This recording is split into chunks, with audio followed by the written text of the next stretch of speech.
اعوذ باللہ من الشیطان الرجیم بسم اللہ الرحمن الرحیم الحمد للہ رب العالمین وصلی اللہ علی سیدنا و نبینا محمد و آلہ الطیبین الطاہرین۔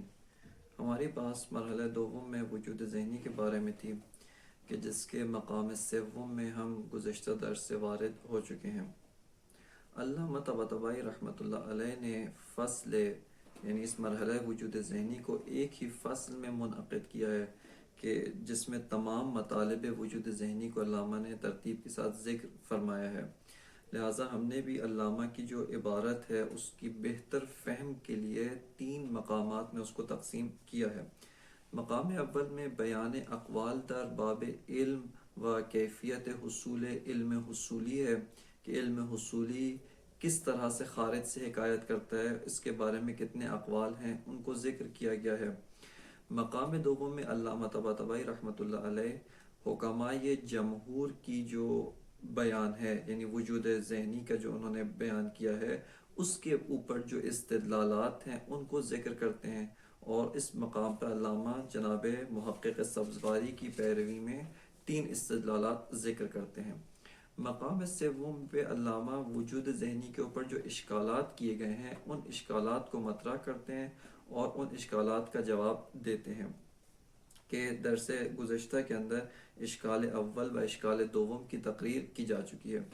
خلاصتاً اگر اشکال دوم کو ہم دوبارہ سے ایک مرتبہ تقریر کریں تو مستشکل یہ کہتا ہے کہ آپ جو قائلین بے وجود ذہنی ہیں اگر اپنی بات پہ غور کریں تو اس نے کہا کہ آپ خود ایک طرف سے کہتے ہیں کہ علم جو ہمیں حاصل ہوتا ہے، میرے نفس میں جو مفاہیم و صور اشیاء ہیں یہ قائم بے نفس ہیں اور کیف ہیں، یعنی مقولہ کیف کے تحت مندرج ہیں، اور کیف کی بھی نوع کیف نفسانی علمی میں سے شمار ہوتے ہیں۔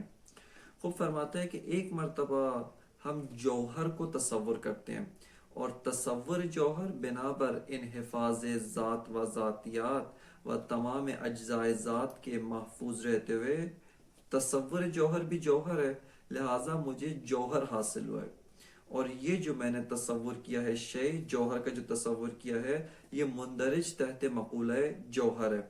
لیکن دوسری طرف سے آپ اس بات کے قائل ہیں کہ علم جو میرے نفس میں حاصل ہے قائم بے نفس ہے، مقولہ کیف میں سے ہے، بس کس طرح سے ہو سکتا ہے کہ ایک ہی شے مندرج تحت مقولہ جوہر بھی ہو، جوہر کے تحت واقع ہو اور کیف کے تحت واقع ہو، اور چونکہ مقولات و اجناس عالیہ میں تباین بے تمام ذات ہے لہٰذا ایک ہی شے کا 2 مقولات کے تحت واقع ہونے کا معنی یہ ہے کہ اس شے کی ذات میں بھی تباین ہے، اس شے کی ذات میں بھی ایک نوع کا تباین و تضاد موجود ہے جو کہ جس کا استحالہ و محال ہونا ضروری و بدیہی ہے۔ سطح دوم میں از اشکال میں وہی کہتا ہے کہ اگر ہم نے پہلے والے مرحلے میں کہا جوہر کو تصور کریں، اب جوہر کے علاوہ بقیہ جو 9 مقولات عرضیاں ہیں، 9 مقولات و اجناس عالیہ ہیں، ان میں سے خود کیف کو چھوڑ کے بقیہ کسی مقولہ عرضی کا ہم تصور کرتے ہیں۔ مثال کے طور پہ کمیت کو تصور کرتے ہیں یا کسی اور شے کو تصور کرتے ہیں۔ خوب فرماتا ہے کہ وہ مستشکل کہتا ہے کہ آپ یہاں پر کم کو تصور کریں، کم کا تصور یعنی مثال کے طور پہ آپ نے سطح کا تصور کیا یا جو ہے خط کا تصور کیا۔ خوب یہ کیا ہے؟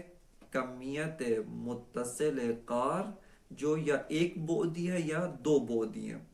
خوب اس کا تصور کرنا چونکہ آپ قائل بے انحفاظ ذات و ذاتیات ہیں لہٰذا اس کا تصور خود مقولہ کمیت کے تحت مندرج ہے۔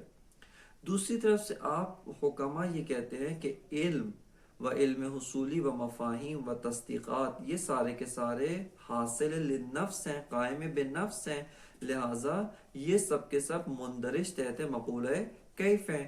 خوب یہ جو کمیت میں نے تصور کی ہے ایک جہت سے دیکھیں مندرج تحت مقولہ کمیت واقع ہوتا ہے بنا بر انحفاظ ذات و ذاتیات، و دوسری جہت سے چونکہ علم حصولی کیف نفسانی ہے خوب مندرج تحت مقولہ کیف ہے، لہٰذا ایک ہی شے کی ذات میں تناقض لازم آتا ہے۔ کیوں؟ چونکہ ایک ہی ماہیت دو مقولات کہ ان مقولات میں کوئی جزء مشترک ذاتی موجود نہیں ہے، اس کے تحت مندرج ہے، لہذا فرماتا ہے کہ یہ امر بھی محال ہے۔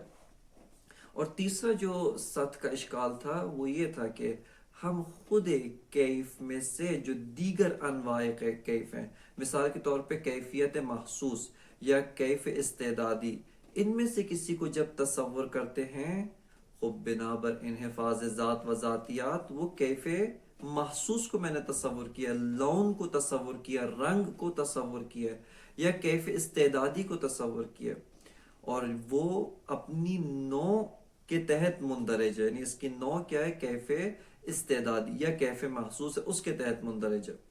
دوسری طرف سے یہ علم ہے، علم حصولی ہے، جو مندرج تحت کیف نفسانی ہے، لہٰذا ایک ہی ماہیت دو انواع کے تحت مندرج ہے، اور فرماتے ہیں کہ اس کا بھی محال ہونا وہ ضروری و بدیہی ہے۔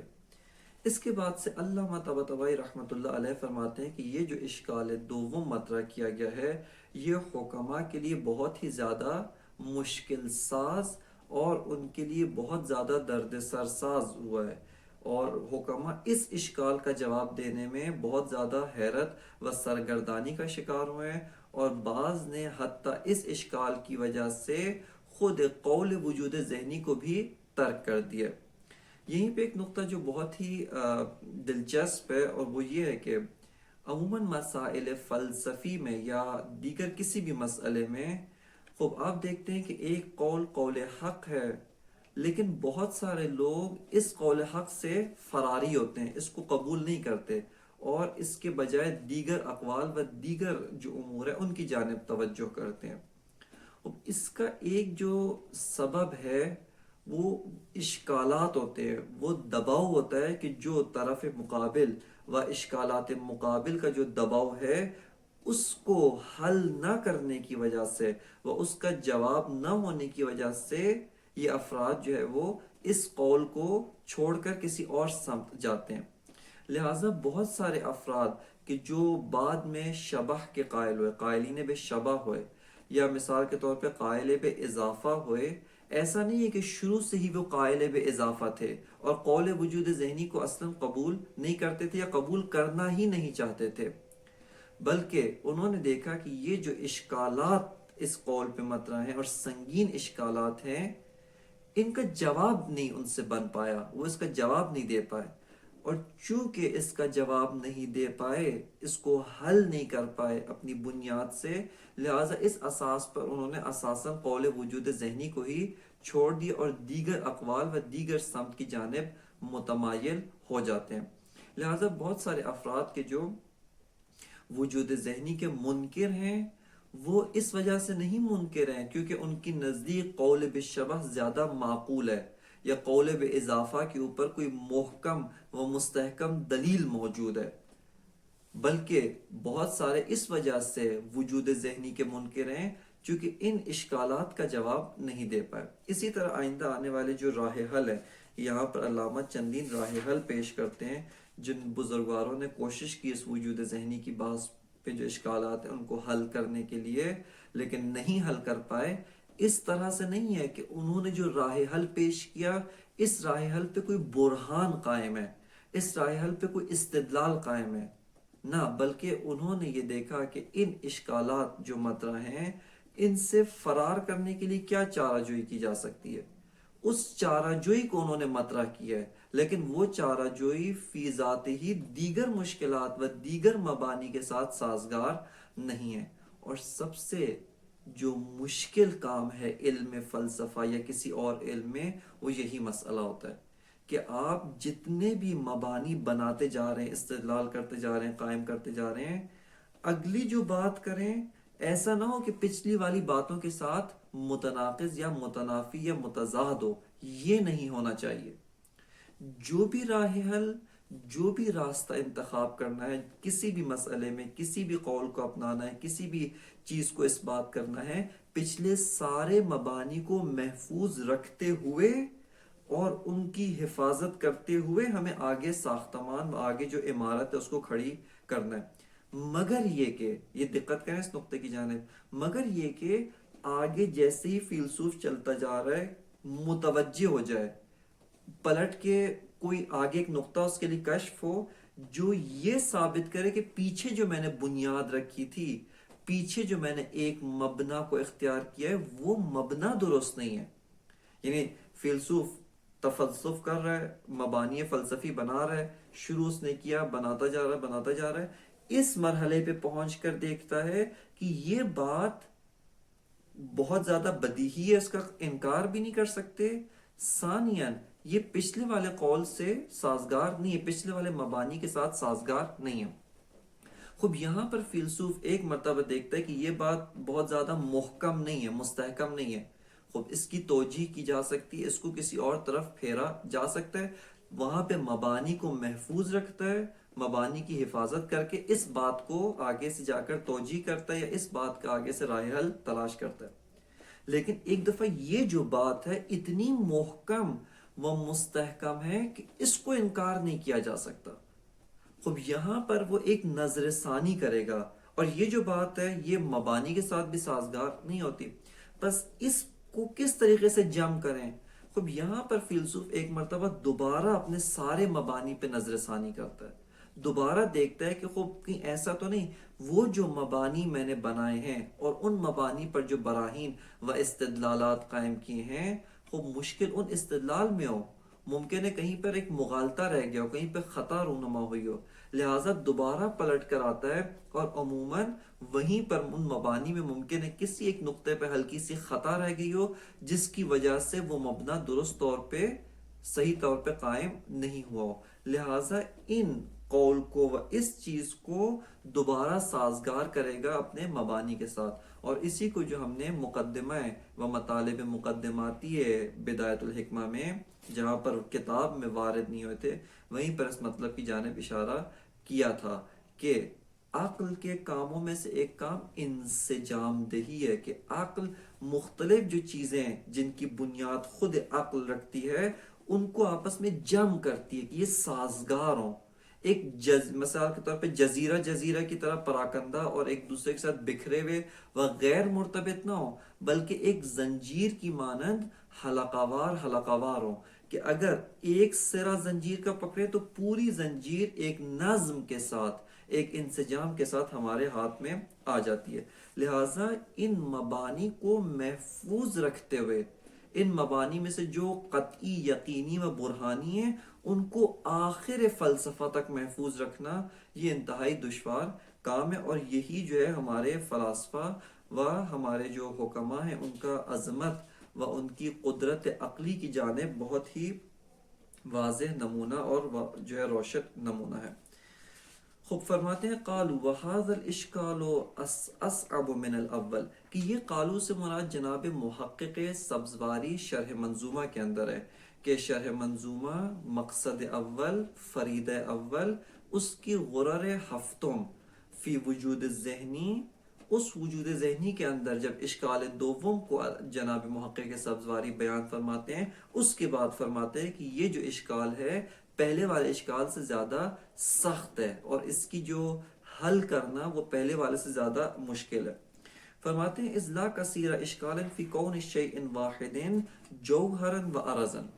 جناب محقق سبزواری فرماتے ہیں کہ جو اشکال اول تھا جس میں یہ کہا گیا تھا کہ اگر ہم قول وجود ذہنی کو اختیار کریں اس صورت میں اشکال یہ لازم آتا ہے کہ جب جوہر کو ہم تصور کریں وہ جوہر ہے، کہتا ہے کہ میں لافی موضوع ہوں، یعنی جوہر ہوں، میری ذات کیا لافی موضوع ہے. دوسری طرف سے فرماتے ہیں قائم بنفس ہے، موضوع میں ہے، جب موضوع میں پس عرض ہو گیا لہذا جوہر نہیں ہے. پس یہاں پر ایک ہی شے فی موضوع بھی ہے لا فی موضوع بھی ہے، اور یہ اجتماع نقیضین ہے کہ جو جائز نہیں ہے. جناب محقق سبزواری و ان کی اتباع میں علامہ طباطبائی رحمۃ اللہ علیہ فرماتے ہیں کہ ایک ہی شے کا جوہر و عرض ہونا اس میں زیادہ اشکال نہیں ہے. کیوں؟ کیونکہ جہات مختلف ہیں. دقت کریں یہاں پر کس طریقے سے اشکال کو حل کرتے ہیں. فرماتے ہیں کہ خود عرض، سب سے پہلے ہمیں عرض کی جو وضعیت ہے، اس کی جو حالت ہے، اس عرض کی نسبت کو مقولات کے ساتھ ہمیں حل کرنا چاہیے۔ فرماتے ہیں کہ جوہر اپنے مادون جو ماہیات ہیں ان کی نسبت جنس ہے، اور جنس الاجناس ہے وہ جنس عالی ہے، ان کا جزء ذاتی ماہوی ہے، یعنی اس کی ذات ماہوی کے اندر جزء ذات کے طور پہ دخیل ہے۔ لہٰذا فرماتے ہیں کہ جوہر جنس عالی ہے، جنس الاجناس ہے، اس کو نہیں چھیڑ سکتے ہم۔ دوسری طرف سے اس کے مقابل میں جو آتا ہے عرض، عرض اپنے مادون ماہیات کے لیے جز نہیں ہے، جزء ذاتی نہیں ہے، ان کے لیے مقولہ نہیں ہے، ان کے لیے جنس سے مشترک جو چند مقولات میں مشترک ہو ایسی وضعیت نہیں رکھتا۔ کیوں؟ فرماتے ہیں کیونکہ یہ جو 9 مقولات ہیں، جب مثال کے طور پہ کیف، کمیت و الی آخر جو 9 مقولات عرضیاں ہیں، یہ خود اجناس سے عالی ہیں، یہ خود سب سے عالی ترین جزء ذاتی برائے ماہیات مادون خودش ہیں، یعنی اپنے سے جو مادون ماہیات ہیں ان ماہیت کی نسبت یہ خود جنس سے عالی ہے۔ کیف خود جنس سے عالی ہے، کمیت خود جنس سے عالی ہے، عین خود جنس سے عالی ہے، متا، جدا و ملک یہ سارے کے سارے خود جنس سے عالی میں سے ہیں۔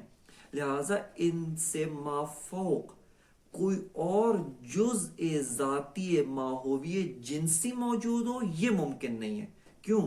فرماتے ہیں اس صورت میں خلف لازم آتا ہے کہ جس کو ہم نے جنس سے عالی قرار دیا تھا وہ خود ایک جنس کے نیچے موجود ہے، لہٰذا جنس عالی و جنس الاجناس نہیں ہے۔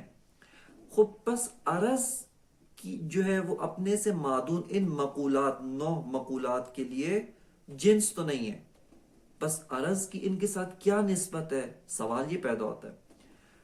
فرماتے ہیں کہ عرض ان 9 مقولات کی نسبت ایک امر خارج از ذات ہے۔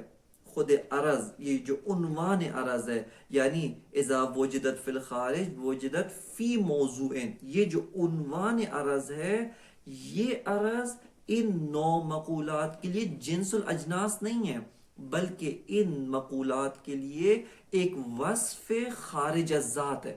یعنی 9 مقولات مثال کے طور پہ کم، کیف، ان کا جزء ذاتی یہ نہیں ہے، ان کی ذات ماہوی کے اندر یہ امر شامل نہیں ہے کہ اذا وجدت فی الخارج وجدت فی موضوع۔ بس عرض جو ہے ان مقولات کی نسبت جو ہے وہ جزء داخلی ذاتی موجود نہیں ہے، بلکہ ایک امر خارج از ذات ہے جو بطور وصف خارج از ذات ان مقولات کے اوپر صدق کرتا ہے۔ مثال کے طور پہ انسان، خب انسان ایک ماہیت ہے، یہ انسان ایک ماہیت ہے، بقر بھی ایک ماہیت ہے، نوع ہے، نوع اخیر ہے، فرس بھی ایک ماہیت و نوع اخیر ہے، یہ سارے کے سارے ماشی ہیں، ان کے اوپر عنوان مشی صدق کرتا ہے۔ مشی یعنی جو چلنے والا ہے، جو چلتا ہے، مشی کرتا ہے۔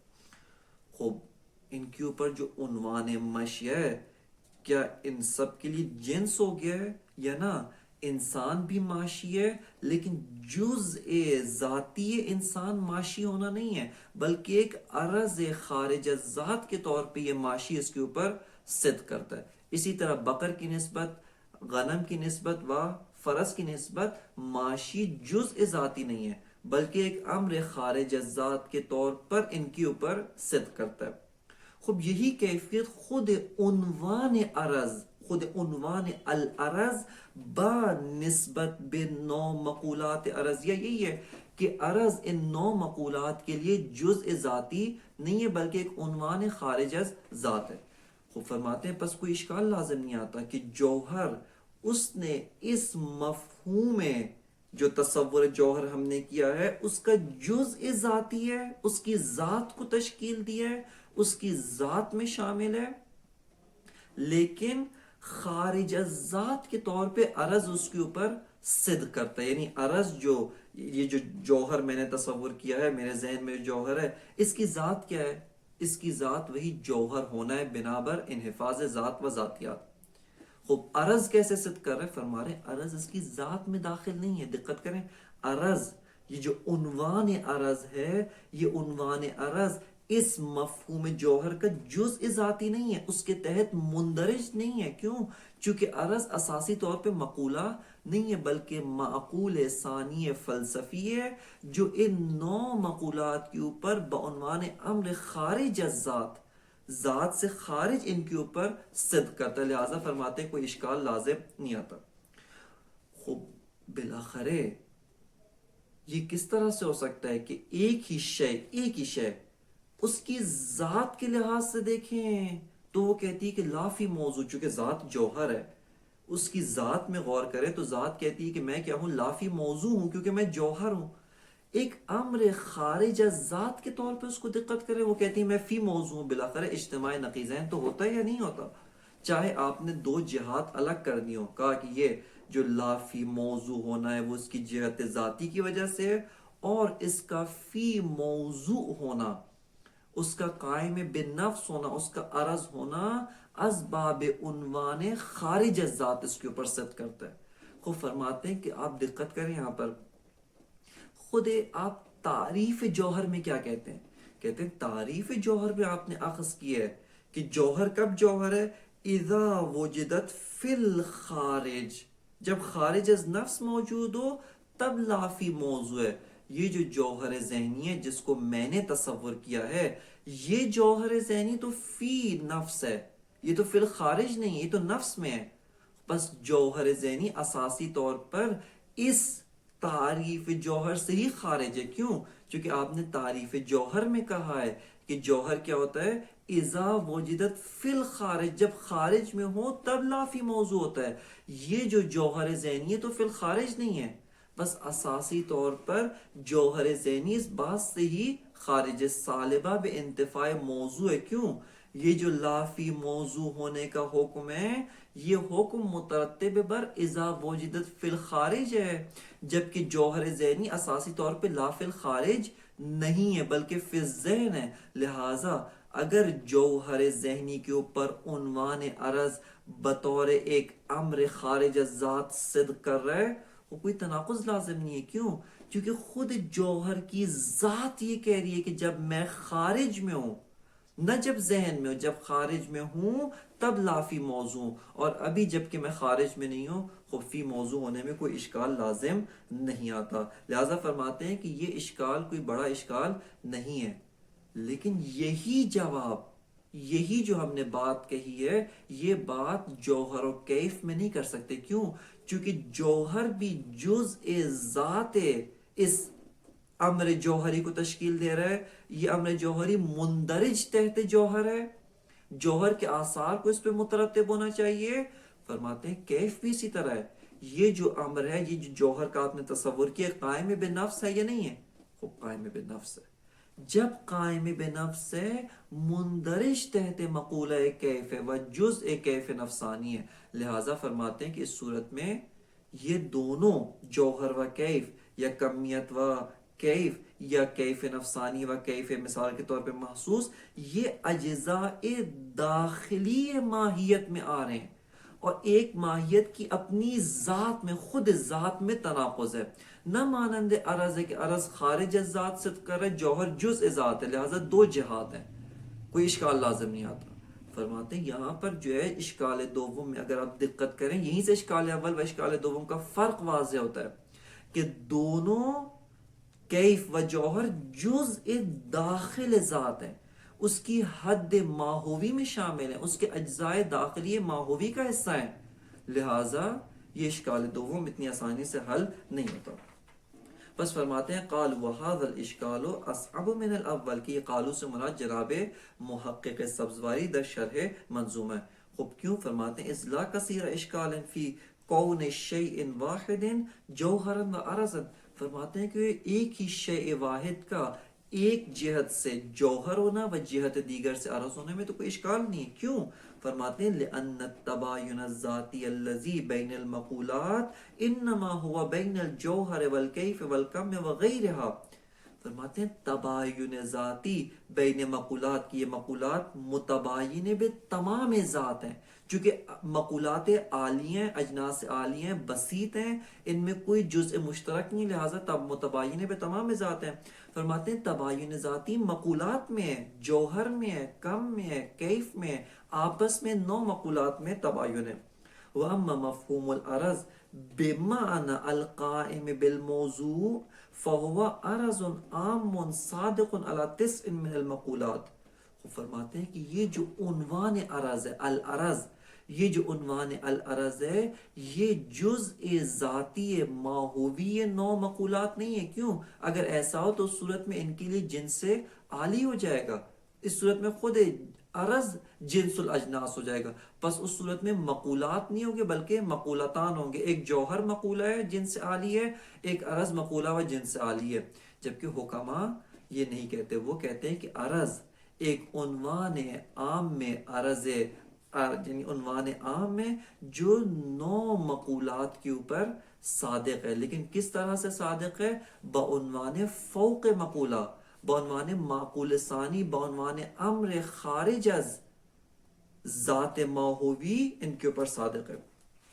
بس فرماتے ہیں اما مفہوم العرض، مفہوم عرض بمعنی اس طرح سے کہ القائم بالموضوع، یعنی جو قائم بالموضوع اس کو عرض کہتے ہیں۔ فرماتے ہیں فہو عرض عام صادق علی 9 من المقولات، کہ جو ایک عرض عام ہے اور ان 9 مقولات کے اوپر صادق ہے۔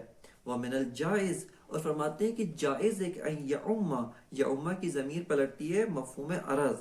فرماتے ہیں ومن الجائز ان یعم الجوہر الذہنی ایضا ویصدق علیہ۔ فرماتے ہیں کہ جس طرح سے کہ یہ مفہوم عرض و عنوان عرض جو ہے ان 9 مقولات کے اوپر بطور معقول ثانی و بطور امر خارج ذات ان کے اوپر صدق کرتا ہے، فرماتے ہیں اسی طرح جوہر ذہنی کے اوپر بھی بعنوان امر خارج ذات صدق کر سکتا ہے۔ کیوں؟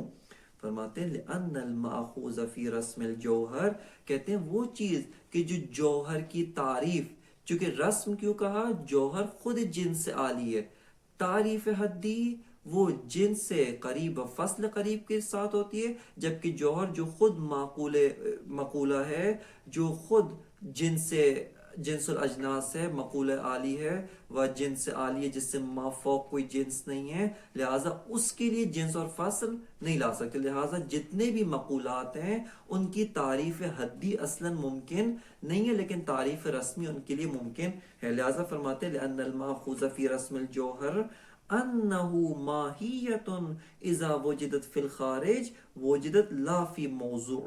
فرماتے ہیں کہ رسم جوہر میں کیا چیز شامل ہے؟ رسم جوہر میں یہ شامل ہے کہ وہ ایک ماہیت ہے کہ جب خارج میں موجود ہو، اذا وجدت فی الخارج وجدت لا فی موضوع، جب خارج میں موجود ہو تب لا فی موضوع ہو، نہ کہ جب ذہن میں۔ بس اساساً جوہر ذہنی صالبہ بے انتفاع موضوع ہے۔ کیوں؟ چونکہ یہاں پر تھا کہ اذا وجدت فی الخارج وجدت لا فی موضوع، اور یہ تو اذا وجدت فی الخارج ہی نہیں ہے۔ فمن الجائز، پس کہتے ہیں جائز ہے ان یقوم فی ذہن فی الموضوع، پس جائز ہے کہ جوہر ذہنی فی ذہن بھی ہو فی الموضوع بھی ہو، اصلا کوئی اشکال لازم نہیں آتا۔ کیوں؟ کہتے ہیں وَهُوَ إِذَا وُجِدَ فِي الْخَارِجِ كَانَ لَا فِي مَوْضُوعٍ، کہتے ہیں کیونکہ جب یہی جوہر ذہنی خارج میں جائے گا، کہ خارج میں جائے گا، پہلے اس مفہوم و تصور عامیانہ کی نفی کر چکے ہیں، نہ یہ کہ خارج سے ذہن سے اکھڑ کے خارج میں چلا جائے، یہ ممکن نہیں ہے۔ وجود ذہنی کا وجود خارجی میں منقلب ہونا محال ہے، وجود خارجی کا وجود ذہنی میں منقلب ہونا محال ہے۔ مطلب یہ کہ یہ جو ہم نے تصور جوہر ذہنی کیا ہے، جب اس کا ایک مصداق خارجی پیدا ہوگا وہ لا فی موضوع ہوگا۔ کیوں؟ چونکہ وہ اذا وجدت فی الخارج ہے، نہ یہ جوہر ذہنی اساسی طور پہ وجدہ فی الخارج ہی نہیں ہے، لہٰذا جب وجدت فی الخارج بھی نہیں ہے، اس کا فی موضوع ہونا بھی کوئی اشکال لازم نہیں آتا۔ بس فرماتے ہیں حاضر، یہ جو ہے اشکال اول کا ضمنی طور پہ جواب بھی دیا جا چکا ہے، اور اشکال اول و اشکال دوم کے درمیان ان کی سختی کے لحاظ سے کہ کس طرح سے اشکال دوم اشکال اول سے کئی گنا زیادہ سخت ہے، اس کی جانب بھی یہاں پر اشارہ کیا جا چکا ہے۔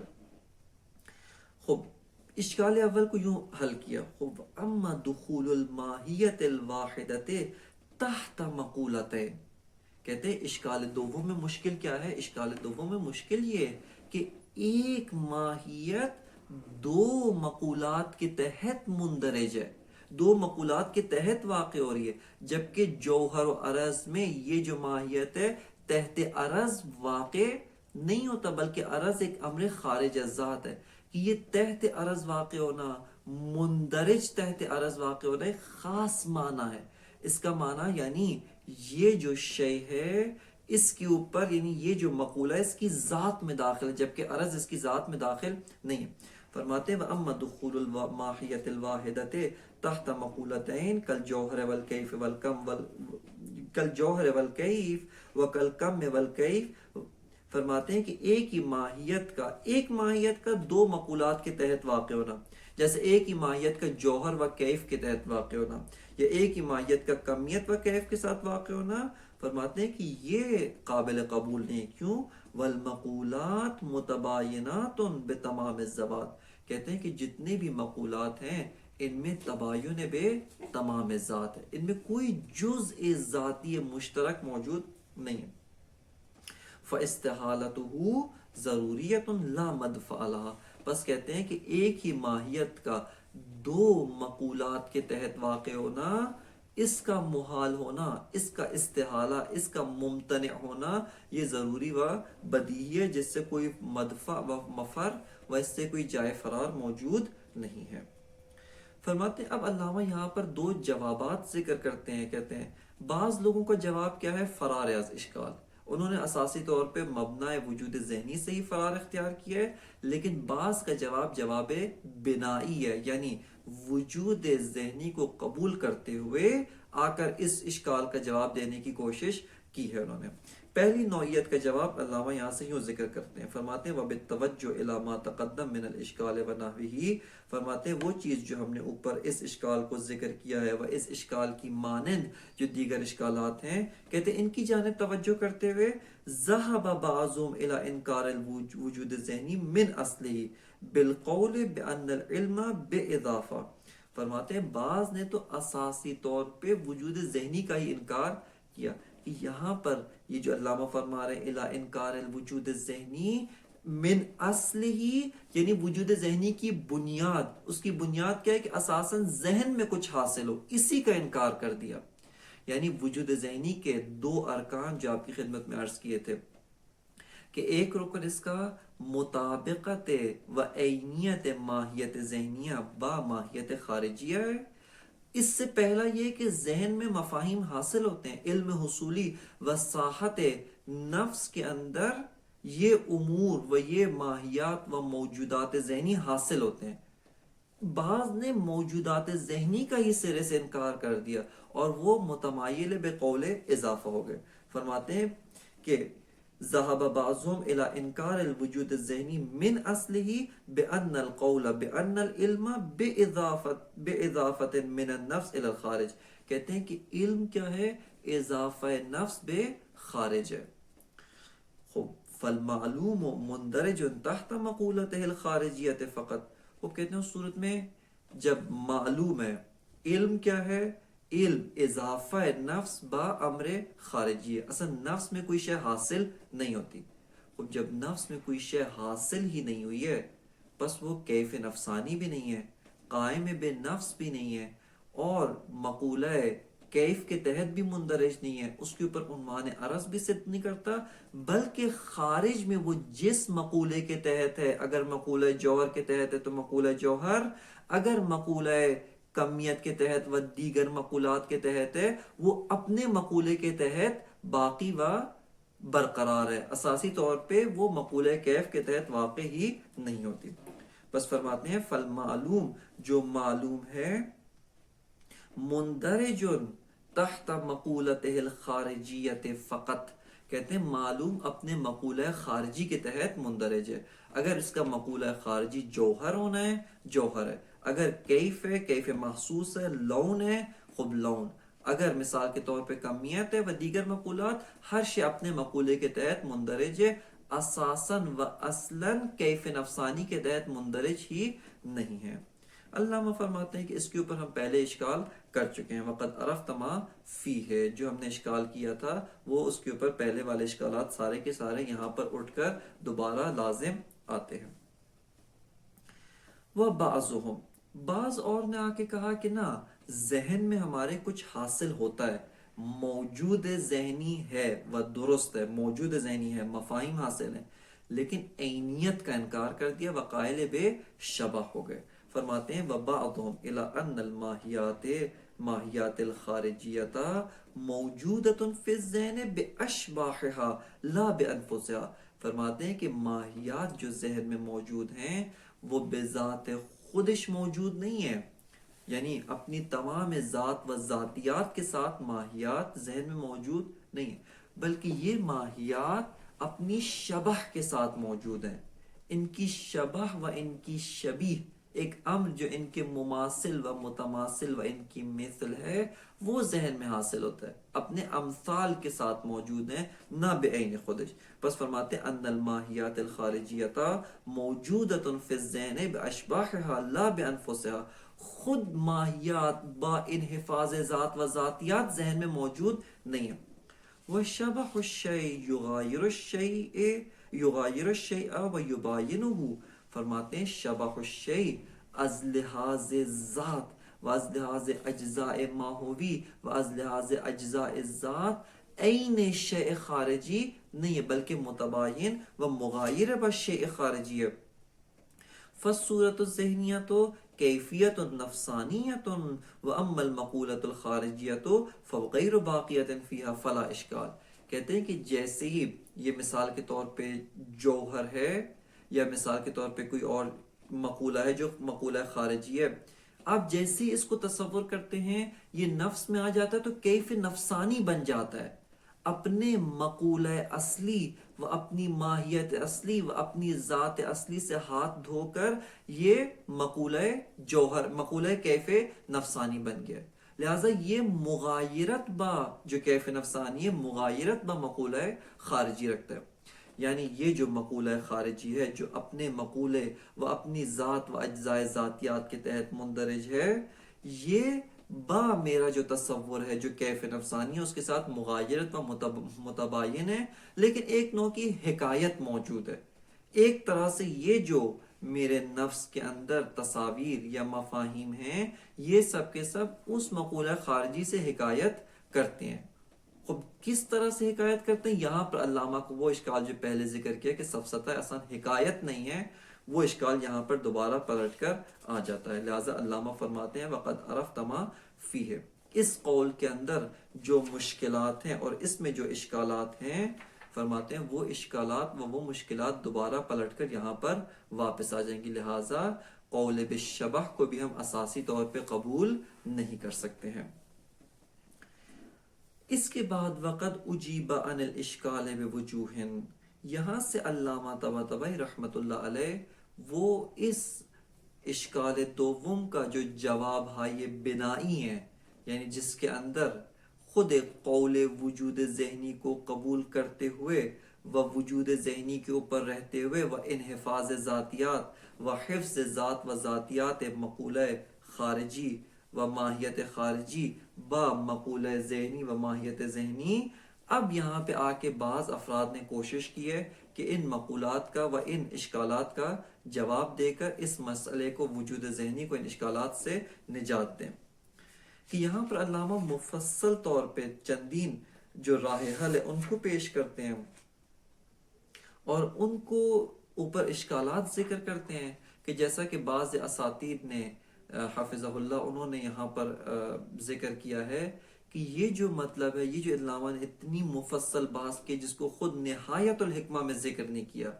اصل نہایت الحکمہ میں ان جوابات اور ان کے اوپر اشکالات اور دفاع اور اتنی مفصل بحث کو وہاں ذکر نہیں کیا، جبکہ شائستہ یہ تھا کہ اس بحث کو وہاں ذکر کرتے، لیکن اولین کتاب علم فلسفہ بدایت الحکمہ کے اندر اس طرح سے اس مسئلے کو الجھانا یا جواب دے کر ان کا راہ حل اور پھر اشکال ان پہ کرنا، انہوں نے کہا کہ شاید یہ پہلی کتاب یعنی علم فلسفہ میں جو وارد ہوا ہے، پہلی کتاب کے طور پہ اس کو پڑھ رہا ہے، اس کے لیے شاید یہ بہت زیادہ مناسب نہ ہو، ان اشکالات کو مثال کے طور پہ مطرح کرنا، ان کا جواب مطرح کرنا، لہٰذا یہ اتنا زیادہ مناسب نہیں ہے۔ لیکن چونکہ یہاں پہ علامہ نے کسی مصلحت کی وجہ سے ان کو ذکر کیا ہے، ہم علامہ کی عبارات کی وضاحت کرنے کی حد تک جس مطلب کی ضرورت ہے ان کی وضاحت کرتے ہیں، ان کی توضیح دیتے ہیں، اور علامہ کی عبارات کو جو ہے وہ حل کرتے ہوئے آگے چلتے جاتے ہیں۔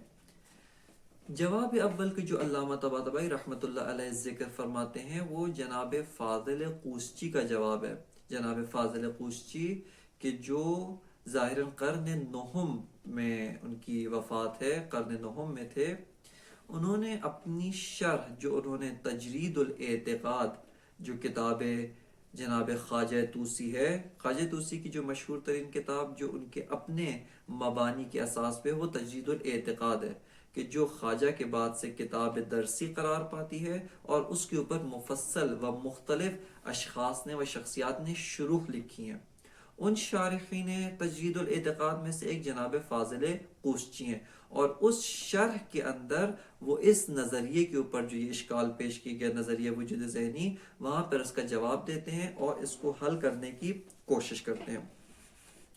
جناب فاضل قوسچی کا جواب جو انہوں نے پیش کیا ہے اس مسئلے کے بارے میں، وہ فرماتے ہیں کہ اس طرح سے کہتے ہیں کہ ایک شے جو شیء خارجی ہے، مثال کے طور پہ جوہر خارجی ہے، انسان خارجی ہے، کوئی بھی شے خارجی ہے، کہتے ہیں کہ جب یہ نفس کے لیے حاصل ہوتا ہے، یعنی نفس میں آتا ہے، ہمارا نفس اس کو تصور کرتا ہے، ہمارا نفس جب اس نفس میں یہ شے آتی ہے، فرماتے ہیں کہ اگر آپ یہ کہیں کہ علم جو ہمارے نفس میں حاصل ہوا ہے وہ معلوم، کہ معلوم سے یہاں پہ مراد معلوم بالذات ہے، نہ کہ معلوم بالعرض۔ معلوم بالعرض جیسے مثال کے طور پہ یہ لیپ ٹاپ خارجی، یا مثال کے طور پہ یہ کتاب خارجی، یا میز خارجی، یہ امور خارجیہ جو معلوم بالعرض ہیں، یعنی ذاتاً نفس ان کا علم نہیں رکھتا، بلکہ نفس ذاتاً ان کی صور کا علم رکھتا ہے، ان کی جو صور ذہنیہ ہے، ان کی جو مفاہیم ذہنیہ ہے، نفس کو ان کا علم ہوتا ہے، ان مفاہیم کے ذریعے سے و ان مفاہیم کے طریق سے نفس کو خارج کا علم ہوتا ہے، لہٰذا اس خارجی امور کو معلوم بالعرض کہا جاتا ہے۔ ان صور ذہنیہ جن کو میں خود صور ذہنیہ کو دیکھ رہا ہوں، میں جس چیز کا علم رکھتا ہوں وہ صور ذہنیہ ہے، میرے نفس کے لیے جو حاضر و واضح ہے وہ صور ذہنیہ ہے، کہ یہ جو صور ذہنیہ ہیں ان کو معلوم بالذات کہا جاتا ہے۔ جناب فاضل قوسچی فرماتے ہیں کہ اگر آپ علم اور معلوم بالذات کو ایک ہی شے قرار دیں، جو اپنی ذات کے لحاظ سے ایک ہی شے ہو، فرماتے ہیں اشکالات وارد ہیں، ان اشکالات سے کوئی مفر نہیں ہے کہ کس طریقے سے ہو سکتا ہے کہ ایک ہی شے ایک جہت سے جوہر کے تحت واقع ہو رہی ہے، اور وہی شے جہت دیگر سے مقولہ کیف کے تحت واقع ہے، کیف نفسانی کے تحت واقع ہے۔ لہٰذا علم و معلوم بالذات کو جب تک آپ ایک ہی شے قرار دیں گے ان اشکالات سے کوئی مفر نہیں ہے۔ خوب راہ حل کیا ہے؟ فرماتے ہیں کہ علم جو کیف نفسانی ہے، ہمارے نفس کے لیے حاصل ہوا ہے، وہ مقولہ کیف کے تحت مندرج ہے، اور معلوم بالذات کہ جو شے خارجی اٹھ کے ہمارے نفس میں آئی ہے، یہ جو معلوم بالذات ہے، معلوم بالذات، دقت کریں معلوم بالعرض کی بحث یہاں پر نہیں ہے۔ فاضل قوسچی معلوم بالعرض اور علم میں مباینت کے قائل نہیں ہے، بلکہ معلوم بالذات و علم میں تباین و تغایر کی بات کر رہے ہیں۔ فرماتے ہیں کہ یہ جو مثال کے طور پہ انسان خارجی تھا، اس کا جو ماہیت ذہن میں آئی ہے، یہ ماہیت جو ذہن میں آئی ہے یہ معلوم بالذات ہے، اور اپنی ذات و ذاتیات و اجزائے ذات ان سب کے لحاظ سے یہ بے عینیت رکھتی ہے، کس کے ساتھ عینیت رکھتی ہے؟ مقولہ خارجی و ذات و ماہیت خارجی کے ساتھ۔ پس دقت کریں، معلوم بالذات جو یہ انسان ہے، ماہیت انسان یا ماہیت شجر و حجر، جو بھی ماہیت ہمارے نفس میں آئی ہے یہ معلوم بالذات ہے، جو معلوم بالذات ہونے کی جہت سے عینیت با مقولہ خارجی و ماہیت خارجی رکھتا ہے، لہٰذا جو ماہیت خارجی کے اجزاء ہیں، جو ماہیت خارجی کی ذات ہے، بعینہ وہی اس معلوم بالذات کی بھی ذات ہے، وہ اسی کی ماہیت ہے، لہٰذا انحفاظ ذاتیات موجود ہے، ذاتیات محفوظ ہیں۔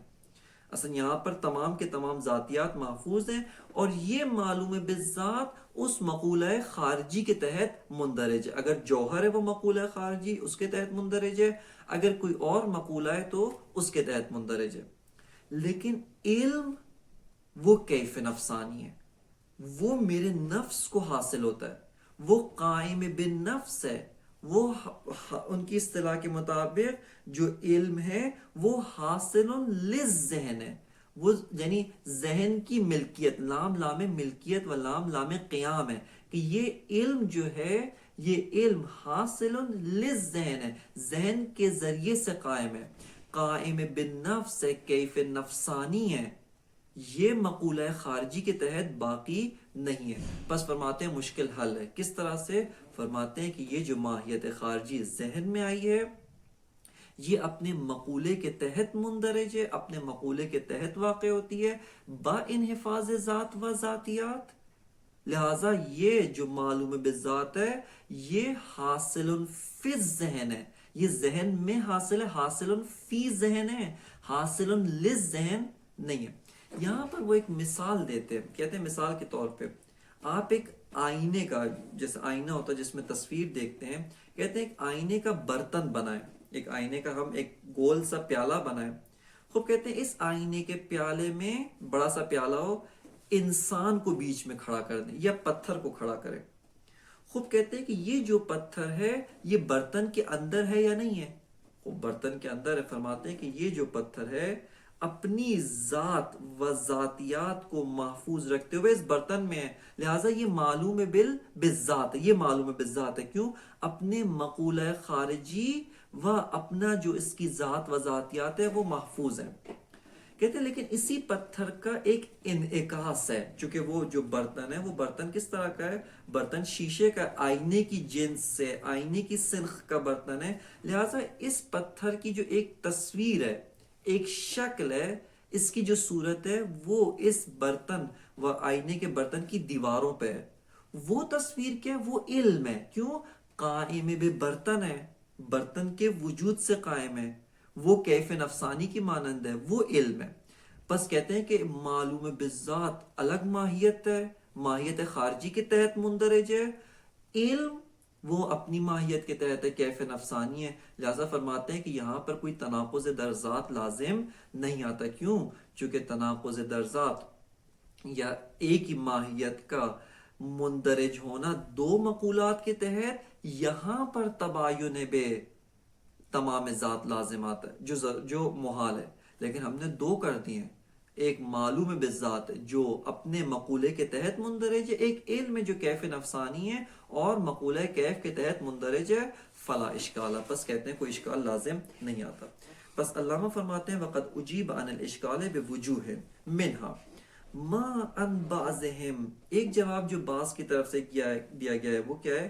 ان العلم غیر المعلوم، علم غیر از معلوم بالذات ہے، فعند حصول ماہیت من الماہیات الخارجیت فی الذہن امران، فرماتے ہیں کہ جب ماہیت خارجیہ میں سے کوئی ماہیت ذہن میں حاصل ہوتی ہے، ماہیات خارجیہ ان کو جب تصور کیا، جب ذہن میں حاصل ہوئی، فرماتے ہیں یہاں پر ذہن میں دو چیزیں ہیں، ایک شے وہ مقولہ خارجی کے تحت مندرج ہے، دوسرا علم ہے جو کیف نفسانی کے تحت مندرج ہے۔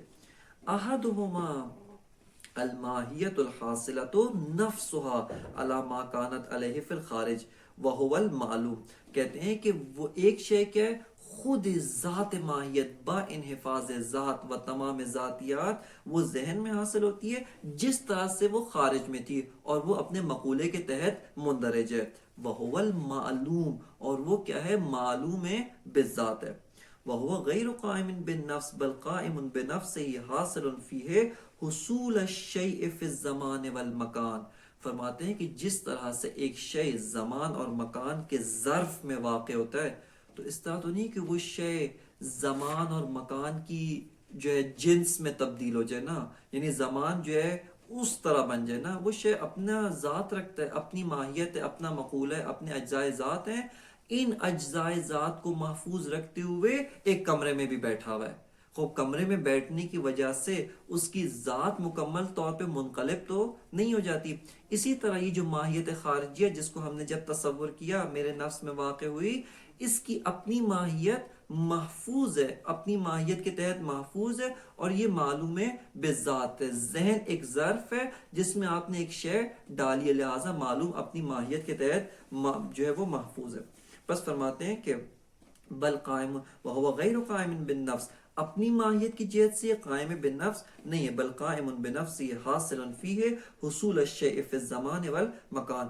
والآخر دوسری جہت کیا ہے؟ صفت حاصلۃ للنفس قائمۃ بها یطرد بها عنها الجہل وهو العلم.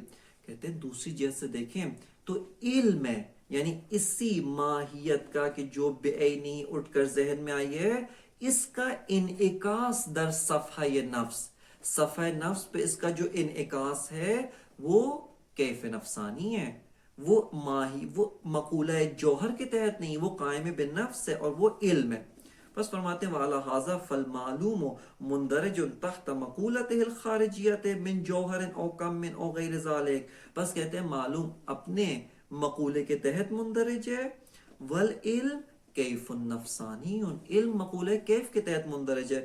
فلا اجتماع اصلا لا لمقولتین ولا لنوعین من مقولتین. بس کہتے ہیں کہ تینوں جو اشکالات آپ نے اشکال دوم میں تینوں مراحل پہ جو اشکالات کیے تھے وہ سب کے سب یہاں پہ رفع ہو جاتے ہیں. نہ ہی ایک ہی شے کا دو مقولات کے تحت واقع ہونا لازم آتا ہے، اور نہ ہی ایک ہی ماہیت کا دو انواع کے تحت واقع ہونا لازم آتا ہے.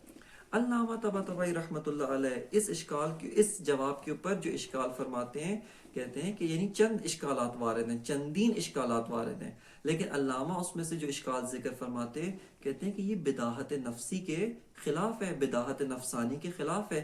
بدیہی طور پہ ہم پاتے ہیں کہ جب میں نے انسان کو تصور کیا ہے، میرے نفس میں دو چیزیں نہیں آئیں کہ ایک انسان آیا ہے اور ایک انسان کا علم آیا ہے. یعنی انسان اٹھ کر ذہن میں آ گیا، ماہیت انسان اٹھ کر ذہن میں وہ نفس میں آ گئی. دو چیزیں محسوس نہیں کرتے بلکہ ایک ہی شے ہے، وہی صورت حاصلہ عند النفس، وہی معلوم بالذات ہے اور وہی علم ہے. لہٰذا دو چیزیں جو آپ نے کرنے کی کوشش کی ہے یہ دو چیزیں نہیں ہیں، اور اگر دو چیزیں کریں یہ خلاف بداہت نفسانی و وجدانی ہے. علامہ فرماتے ہیں وفیہ، اس میں جو اشکال ہے انہو خلاف ما نجدہ من انفسنا عند العلم، جب علم حاصل ہوتا ہے تو یہ جو بات آپ نے کی ہے خلاف وجدان ہے. فإن الصورة الحاصلة في نفوسنا عند العلم بالشيء هي بعينها التي تطرد عنها الجهل وتصير وصفا لنا نتصف به.